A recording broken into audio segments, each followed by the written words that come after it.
แล้วก็นัดหมายว่าสิประมาณ 3-4 โมงแรงคือมื้อนี้แล้วว่าสิทั้งผู้เราสิขายทั้งพ่อทั้งเบาน้อยแหละพี่น้องเนาะผู้มันสิขายแล้วก็ไปเบิ่งนํกันแล้วก็โทรถามทั้งทีมงานเนาะมื้อนี้ก็มันค่ำมันมืดแล้วยันบ่ทวงบ่ทันบ่ซั่นก็ได้เพิ่นแจ้งมาว่าเอาเป็นมื้ออื่นจังเบิ่งจังแย่งนํกันบ่ซั่นพี่น้องเนาะสำหรับทางที่ดินพื้นนั่นก็โอ้คักอยู่ได้พี่น้องถ้าได้มานี่ก็เพราะว่าติดโรงเรียนเนาะแล้วก็มันเป็นโซนที่แบบน่าจะเป็นแบบโซนที่ส่วนตัวในพี่น้องเนาะมันบ่ได้อยู่ในกลางหมู่บ้านนะพี่น้องเนาะ1 นี่เท่าไหร่2 3 4 5 6 7 7 สอบเนาะโอ้ต้องให้ได้เจ็ดนี่คือคุยนี่นอนนึงอันนี้เป็นมุ้ยนี่เนาะโอ้ยนั่นน่ะโอ้บ่แม่นนี่เนาะเบิ่ง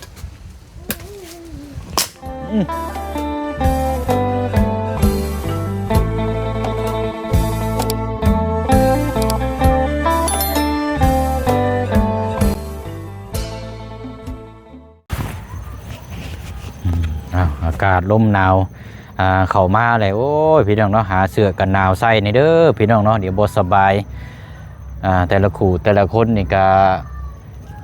ทางน้องๆเนาะน้ำมูกไหลขี้มูกย่อยอะไรพี่น้องเนาะตามมาแข้งขามือตีนนี่แหละพี่น้องเอ้ยเนาะขาวงอกก่อนตอนอยู่เนาะบวกกับบ่อาบน้ำนั่นนี่โว้ยพอแห้งพี่น้องเนาะซ้ำสิเข้าคาบพี่น้องเอ้ยเนาะเอาก็ถือว่าเปิดภาพมาพี่น้องเนาะช่วงค่อยค่ำลงแรงมาอยู่นี่ก้อนบานี่พี่น้องเนาะเคสของทางน้องไม้น้องท้ายพี่น้องเนาะเดี๋ยวพี่น้องว่าโอ้ยเนาะตอนนี้เฮาติดตามเคสของทางเจืองอยู่กับทางน้องหังเดี๋ยวสีดื่มทางน้องไม้ได้พี่น้องเนาะเวะวนเวียนมาเยี่ยมมายามทางน้องเพิ่นก่อนมื้อนี้กับพี่น้องเนาะกราบสบายดีและสวัสดีพ่อแม่พี่น้องเบิดสู่คู่สู่คนเด้อพี่น้องเนาะมาพบมาเจอกันอีกคือเก่าคือเดิมเนาะเพิ่มเติมแน่ก็เรื่องไฟฟ้าเนาะพี่น้องเนาะทางบุเชียงนี่โทรหาทางสร้างไฟแล้วกินนี่พี่น้องเนาะก่อนจะเข้ามาทางคนแจ้งมาบอกว่าน่าจะเป็นช่วงท้ายเดือนนี้เนาะพี่น้องเนาะถือว่าเดือนหน้าซะพี่น้องเนาะเดือน11นี่แหละพี่น้องมันวันที่1ที่2เพราะว่าเพิ่นก็ได้เอาหนังสือหรือว่าสมุดครัวไปยืนยันขอเกี่ยวกับอุปกรณ์ไฟฟ้านี่แหละพี่น้องเนาะเอากะสิประมาณรุ่นน้ำกันพี่น้องเนาะวันที่1ที่2เดือนหน้าตามที่ทางเพิ่นแจ้งมาเนาะแล้วก็แจ้งพ่อแม่พี่น้องเฮาน้ำกันเนาะสำหรับทางทีมงานเฮาเนาะพี่น้องเอ้ยว่ามื้อนี้นี่ตอนที่แรกเนี่ยบุเชียงว่าสิเข้าไปเขตของทางเจืองนี่แหละพี่น้องไปเบิ่งที่ดินที่ทางที่เฮาไปเบิ่งน้ำกันพอคร่าวๆช่วงประมาณบ่าย1บ่าย2แหละเนาะบุเชียงไปเบิ่งคร่าวๆก่อนว่าจุดใดได้มุมใดนะพี่น้องเนาะแล้วก็นัดหมายว่าสิประมาณ 3-4 โมงแรงคือมื้อนี้แล้วว่าสิทั้งผู้เราสิขายทั้งพ่อทั้งเบาน้อยแหละพี่น้องเนาะผู้มันสิขายแล้วก็ไปเบิ่งน้ำกันพอดีว่าแชทแล้วก็โทรถามทั้งทีมงาน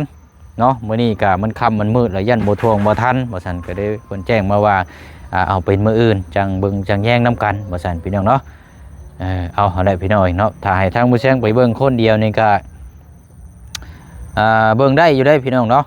ตัดสินใจก็ได้อยู่แต่ว่าถ้ามันมีปัญหาอย่างมาเดี๋ยวพี่น้องก็ว่าเอ้าอะไรเฮ็ดทีมงานน้ำกันหลายคนเดี๋ยวผิดพลาดมาเป็นยังคือบ่เอาหมู่คู่ไปนำตัวนี้ต้องตามมาแน่นอนพี่น้องเนาะเพราะฉะนั้นก็มีแต่ว่าเฮามีอย่างเฮาเบิ่งแย่งน้ำกันนั่นแหละพี่น้องเนาะอันใดผิดอันใดถูกเบิ่งแย่งน้ำกันเนาะสำหรับทางที่ดินพื้นนั่นก็โอ้คักอยู่ได้พี่น้องถ้าได้มานี่ก็เพราะว่าติดโรงเรียนเนาะแล้วก็มันเป็นโซนที่แบบ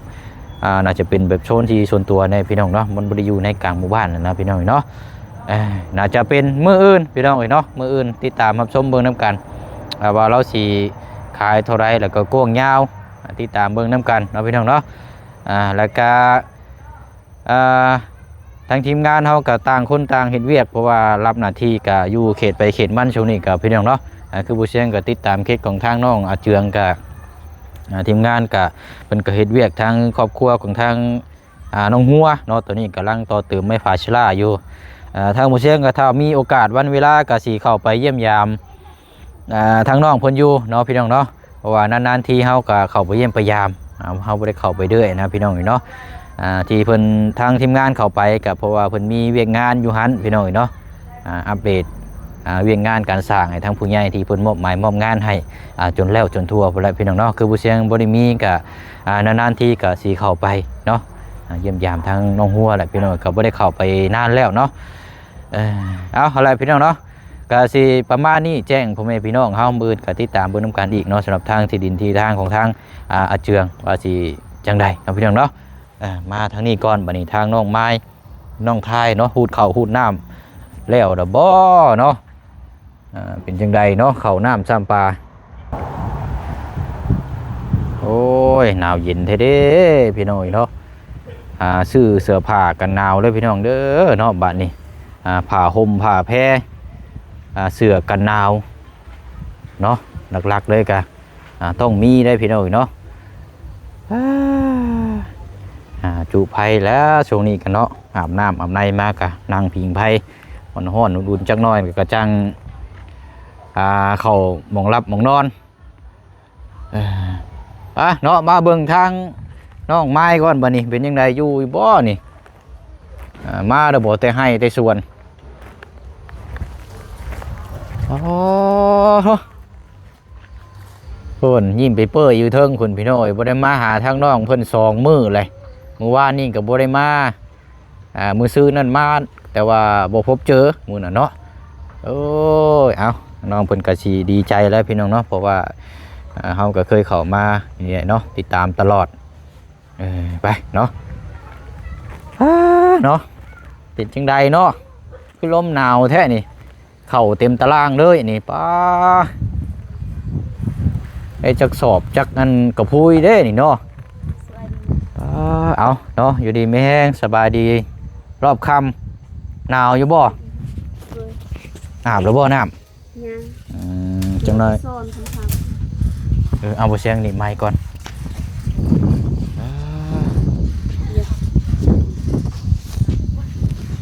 เอาแม่เจ้ามาแล้วบ่โดยมาแล้วเนาะโอ้ยเป็นยังไงเอ้ยนอนอยู่ให้อยู่โรงนั่นคักอยู่บ่เอาอยู่ดีแม่งสบายดีแล้วคักแล้วบ่วันนี้ยังบ่แล้วอยู่ยังทิศหนึ่งจะหมดแล้วป้าเนาะเขาปีดีมันบริงามแล้วเอ้าเขาบ่งามมันคือบ่ได้หลายใช่ละมีมันบริได้เรา5 คนประมาณได้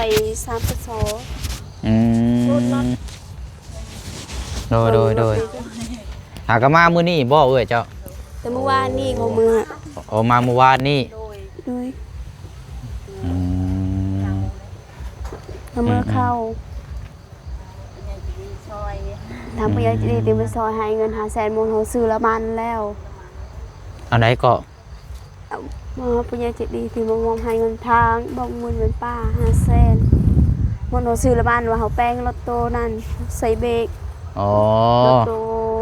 ไม้โตสีฟ้านั่นเปลี่ยนน้ำมันเครื่องรถแล้วก็ใส่เบรกโดยใส่ละมันช่วงนี้พอคอยไปซื้อละมันเงินตัวนั้นเอาเมียนค่ะเสียค่าไฟกับน้ำนี่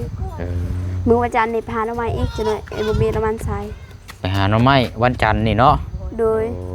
มือวันขานก็ไปหุดเขาอีกเอาจังว่ากันเนาะหุดเขาหุดน้ำแล้วกันใครอยู่ดอกเนาะอันนี้ก็ยังแล่นน้ำเข่าอยู่โอ้ได้ยังสากินข้าวแดงมื้อนี่บ่มีอาหารกินได้อยู่นึกกินบ่มีกินแต่เจียวหมกพริกนั่นเจียวหมกพริกเนาะมือแสบมือนัวได้เนาะล่ะเนาะจะหน่อยคำจะหน่อยไปซ่อนอีกไปซ่อนโดยห่วยช่างว่าแท้หนาวว่าสิไปซ่อนได้อยู่บ่นี่ได้อยู่เมื่อคืนนี่เฮาไปซ่อนกับแม่ได้ลายอยู่ป่าเฮากินแต่มื้อเช้านี้แล้วโอ้ไปซ่อนอยู่ไสก็ห้วยไสน่ะไปซ่อนอยู่น้ำห้วยอยู่เฮือนละน้อยนั่นห้วยเจ้าไปซ่อนแต่เก่าหั่นบ่มีบ่ป่าอยู่หั่นกะมีอยู่ไปซ่อนค่ำๆจังหน่อยมื้อนี้ก็สิไปซ่อนบ่มื้อนี้กะโอ้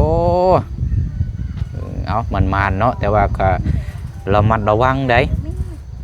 ม งูเงี้ยวอย่างเนาะมันอันตรายเด้ตกค่ำคืนมาไปก็ไผก็ไปสอดแต่เก่า ไปกับแม่ อ๋อใครอยุ่ซะเนาะไปกับแม่2 คนนึกว่าไปผู้เดียวนะห่วย เป็นหยังมานี่ยากได้เนาะอืมเนาะเอาอันนี้บ่เชียงซื้อขนมมาฝากละเอา ขับใจ โดยแบ่งกันกินเด้อหนึ่งแล้วบ่เข้าน้ำแล้วเบิดแหละ แล้วในตู้เฮานึง ทางมีตู้เนาะทางมีตู้นี่เป็นแม่ครัวแทนได้บ้านนี่เนาะ เนาะย่างไปเบิ่งเข้ากันเนาะคือสอบใหญ่แท้นี่บ่เก็บไว้อย่าไป โอ้โทโอ้ดีล้ออันนี้เนาะ มือนี่พอขวามือ2เทื่อ โอ้เขาให้นี่ก็ได้ลายชั้นนี่ก็ถือว่าคักเลยเด้นี่เนาะ โดยทางแบ่งให้พี่น้องกินนี่ โอ้ แต่ข้อเมื่อแต่เต็มอเช้านี่3ตัวห่อเมื่อคือการนี่อันว่าได้จะสอบนี่เบิดนี่ลูก 4ได้ จะสอบ7 สอบ 7สอบบ่แม่น6สอบ 6บ่คือ7ใช่เบิ่งหะนี่เท่าไหร่ 1 2 3 4 5 6 7 7 สอบเนาะ โอ้เขาให้ได้7 สอบนี่ก็ถือว่าลายได้นี่บัดนี้ยังรุ่นอีกยังบ่ทันได้เบิดเนาะ ยังหาสอบอยู่ อยู่พุ่นยังหาสอบบ่ โดย เหลืออีกโอ้ได้12 สอบแล้วเนาะ โดยทางแบ่งให้พี่น้องซั่นนี่ยังเฮายังบ่ได้พัดตัวนี้ มันบ่ได้น่ะมันเบาอยู่ ก็เปลือกเนาะ นี่ เขาให้แต่ว่าเนาะบ่เสียงยอมอย่างเดียวแล้วเขาให้มันอยากแข็งเด้ นี่ฮอแม่นตัวนี้ปลูกมื้อหน้าอีกสิซัก อันว่าทางน้องที่ว่าเพิ่นมาเฮ็ดซอยเวียกเจ้าได้ซะเพิ่นไปใช้เพิ่นเมื่อแล้วบ่ เขาอยู่เฮือน ประมาณหมดเขาเฮานั้นในเขามือ อยู่เฮือนเจ้าบ่เดี๋ยวนี้กะ โดย นอนอยู่ที่เฮือนนี่บ่เดี๋ยวนี้กะ โดย เออ ว่าเขาบ่มีเขากินบ่ไปฮูดน้ำเฮาเขาบ่ได้เฮ็ดให้บ่มี อ๋อ ให้ ทางน้องเพิ่นน่ะบ่ได้เฮ็ดให้เฮ็ดนา โดย ก็เลยมาฮูดข้าวซอย เขาฮูดให้เขา ฮะ เขาฮูดเขาได้เอง ให้เราเองซั่นบ่ บ่แม่นให้เฮาว่าเขาบ่มีเขากินว่าเฮามีเขาฮูดเขาให้เขาแน่เฮาแน่ อันนั้นแหละคือ แบ่ง บ่ ให้กัน คือบ่เชิงสิถามว่าเราน่ะบ่ได้เฮ็ดให้เฮ็ดนาเนาะ โดยเขา แต่ว่าเราสิมาฮูดข้าวซอยเจ้าแหละบัดนี้เจ้าก็แบ่งข้าวให้ โดยเขาเฮ็ดเฮาบ่ได้ไล่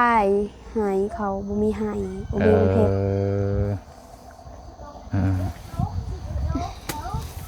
ฮูดข้าวเนาะมื้อนี้ก็ไปบ่มื้อนี้ โดยปืนก็หมดเขาตัวนั้น อืม ยังถึงประมาณ4มื้อนั่นก็หมดทางหนึง โอ้เนาะ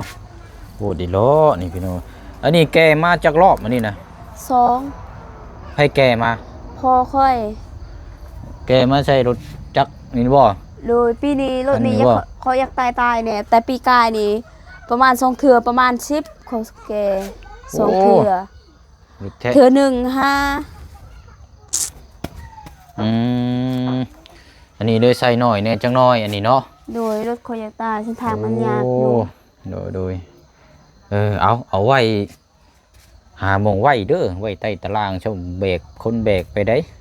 เอาเมนอยู่ในเฮือนนั่น เอาไว้ถึงเฮือนก็ได้ปลูกไว้จังซี่นี่บัดรับบ่นอนคนย่างมานี่เบรกไปนี่แล้วได้นี่ย่างเบรกไปนี่เรียบร้อย โอ้ยเมื่อยดีทั้งทุก เมื่อย แม่นเจ็บหมดขา เจ็บหลังเจ็บแอวบ่ โดยเบิ่งหอหุดเขาจงเป็นแบบนี้ผู้ อืม ทางเขาเฮ็ดให้นั่น อืม เมื่อยเลย อันเวลาหูดเข่าแล้วใส่ศพมืออยู่บ่ ใช้อยู่ นึกว่าใส่มือแบบโลนๆแบบซี่อยู่หูดเลยนะ มื้อนี้เขาใส่เต็มอวันนี้เบิ่งมือก็หมดนี่ อืม นี่หมดเลย บาดเปื่อยเวิดนี่เนาะ โดย โอ้โธ่โหดีๆอันนี้เอา ดีแล้วเนาะได้เข้าในนี่ก็พอได้มื้อนั้นก็เอาไป4 สอบนึงแล้วมื้อนั้นเนาะ เลยพูดบ่ได้เมื่อยปานใดว่าขี่รถนั้นยากเส้นทาง อืมเวลาไปเฮ็ดเวียกน่ะบ่ยากปานใดแต่ยากไปนำทาง เลย เออ เมื่อยเฮ้ยสิฮูดเขายังได้อยู่ว่าขี่รถนี่ทาง2คนเฮาสอนมันเมื่อยเส้นทางมันยาก มันยังบ่แห้งบ่ทางไปกะ พอแห้งแล้วมันยากพอ แต่มัน ล้ว มันแห้งก็แต่ว่ามันทางมันกลมกงเคงซั่นบ่ โดย ลำบากในเนาะทางก็เนาะอืมอืมเอาระวังเด้หาเนี้ยมาปลุกไว้ก่อนล่ะเอาไว้แบบสิจังหน่อยมันนั่นเด้มันคนโจมไปเด้เหี้ยหายเด้ เลยเลย เขาให้เนาะ เบิ่งหมดแล้ว มันยังชามันคือแตกไปแล้วนี่นี่ จะแตกแล้วทางนี้ โอ้ยังมีเขาดีบอยู่นี่เนาะ ยังเอาออกตัวนี้ก่อน โอ้หูดยังเป็นพวงแบบนี้อยู่นี่เนาะ โดย นี่เวลาก็สิไปช่วยสิแกะออกมาแล้วก็มาหูดอีกก็ไม่ง่ายนี่เนาะ โดย โอ้หลายขั้นตอนแท้นี่ ประมาณเอาออกหมดตัวนี้มันบริลาดประมาณแค่นี้ ยังว่าได้เข้าเต็มคาราเวลในสอบหนึ่งเลยโบแมนอันนี้เนาะ โดย เพราะว่ามันมีขี่พลอยขี่หยังอยู่เนาะ อืม เอ้า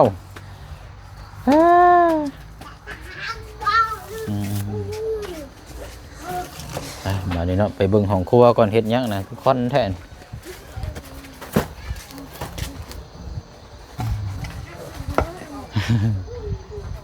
ใช้ทางน้องจะได้สับไปใช้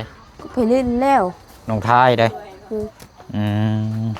เต้เอารถหลานนะอันไม่นะหาเนี่ยมักต่อเอารถจังหน่อยน้องเจ้าชีอันนี้ โว้กูเอา พูนไปเอานั่นใต้ตารางอ่ะเตรียมมาตอกจังหน่อยเตะล่ม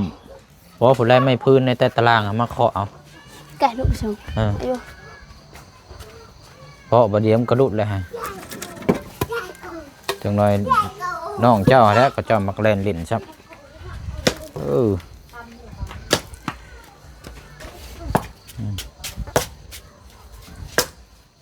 นะทุบไปรถมันเป็นยังหรอก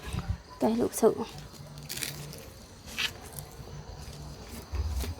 เห็นว่านี่เล่นหน้าเด่นดังอยู่จังหน่อยวัดโอ้ยเมื่อยรถข่อย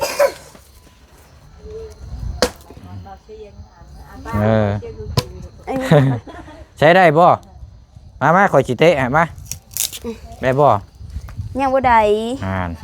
โอ้ยเอามาจับกล้องพี่มาเอาออกให้ทางน้องเพิ่นก่อนพี่น้อยเพราะว่าเดี๋ยวล่มได้เนาะเบิ่ง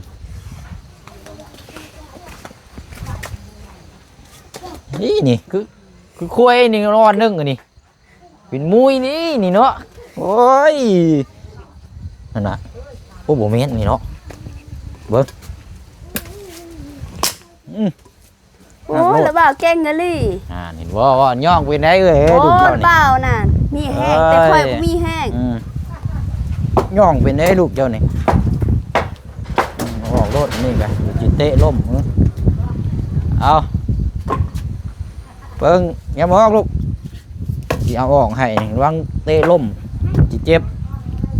แต่เตะโป๊ะตรงนี้บัดว่าแม่หิวข้าวอย่างอีกแล้วเอาได้แล้วสำนีกันคือได้ไม่ตู้เนาะบ่ฮยันนี่ทั้งน้องชุดนี่เด้นี่ โอ้ยเบิ่งแม่ข่อยสิตามเข้ามาเอา ทำข้าวเมา โดย โอ้ได้กินข้าวเมาแล้วบาดนี่เนาะ หายแล้วบ่าวแล้วสิตามซอยน่ะ โอ้ใช่มาสิตามมีไหมมาสามารถมาเบิ่งข้าวเมาขั่วแล้วบ่เอ้ย ไปกินข้าวไข่นำกันเด้อ ใช่นะมาตามมาเบิ่งทางนี้บ่ ทางใดก็ได้หมด โอ้ โอ้แล้วบ่าวมีแห้งอะลิตามข้าวเมาสิได้กินอ๋อ โอ้ยงับดูเด้องับเด้อ ข้าวเปล่าเยอะอ่ะ มื้อนี้ข่อยสิกินข้าวเมาแล้ว ยันเลยไหม ตำอันน่ะตำกับอันนี้มันเฮียทำกันนี่เด้นี่มันพงว่าแล้วนี่น่ะ สุดอ่ะ เยอะ โอ้นี่ได้แล้วบ่เว้ย ยัง โอ้แล้วบ่าวตามบ่ได้เก่งแล้ว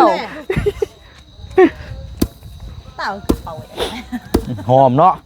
ไปต่อช่วย โอ้ยบ่ได้เลยเว้ยบ่ได้หรอกนี่เอ้าบ่ไปทั้งเอ้ยเพิ่นซานี่พี่น้องบ่ได้บ่ได้โอ้ยบ่เคยยอมโอ้พระเจ้าตำได้เอามือคอดสิเนาะ ให้ละบ่าวแม่ให้ละบ่าวตามดู รู้บ่ได้เด้มันใช้มือตัวเองโอ้อ่า อย่าถึกมือ เดี๋ยวถึงมือนี่ยุ่งอีกโอ้ใช้น่ะมันเป็นอยู่บ่ พี่กระเต่าไป โอ้ยมันเป็นขี้แมวแล้วนี่ เพกระเต่า น่ะมันติดได้นี่เนาะ กระเต่าไป อืมเอาลองเบิ่งจังหน่อย ยัง เนาะ ไม่ได้เย็นอยู่ มันรู้สึกว่าคืออยากเป็นก้อนเนาะเป็นขี้แมวได้นี่ ขุดอย่าเบิ่งละบ้างสิตำมัน ไป หนาว บอดี้นาวนะ มาโอเคมาคอยถือกล้องพี่บัดนี่ บอดี้นาวก็ว่าหนาวเขาอยากไปซ้อนจะว่าหนาว เอาบ่อยากตำเขาว่าวันหนาวแล้วอ่ะ ความปางนะ เฮ้ยอยากกินปลา จังน้อยนี่ไปสอนได้นี่เนาะโอ้อืม ว่าแม่เขาอยู่ไห้แม่เคยไปซ้อนปลากลางคืนค่ำๆแม่คอยก็ไปอยู่ไห้เขากินกระเทียดแม่กินครบกินนู่แม่เขาไปได้นอนบนมีอาหารกินแล้ว แม่นแหละเนาะเอาคือพัดไว้แท้นี่คือหักกระตำกินนี่ โอ้ผัดโกนจังหน่อยบริงามแล้วนะ บ่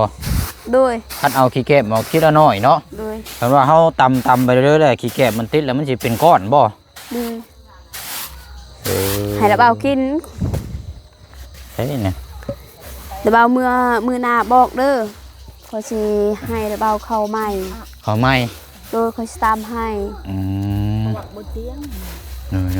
ให้มันแดดก่อน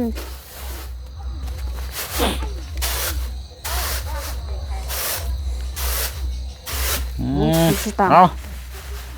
และมื้อนี้2มีลูกซอยกันตำข้าวเมาช่วงค่ำมืดแน่บัดนี้พี่น้องเอ้ยเนาะปู่แมงจักแมงยังยาห้องอยู่โยดอยู่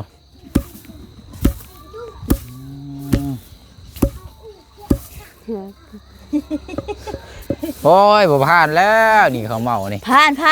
บ่ได้ เป็น ผ่าน ขี้แมว บ่ผ่านแล้ว ก้อนกล่อมแกลมอยู่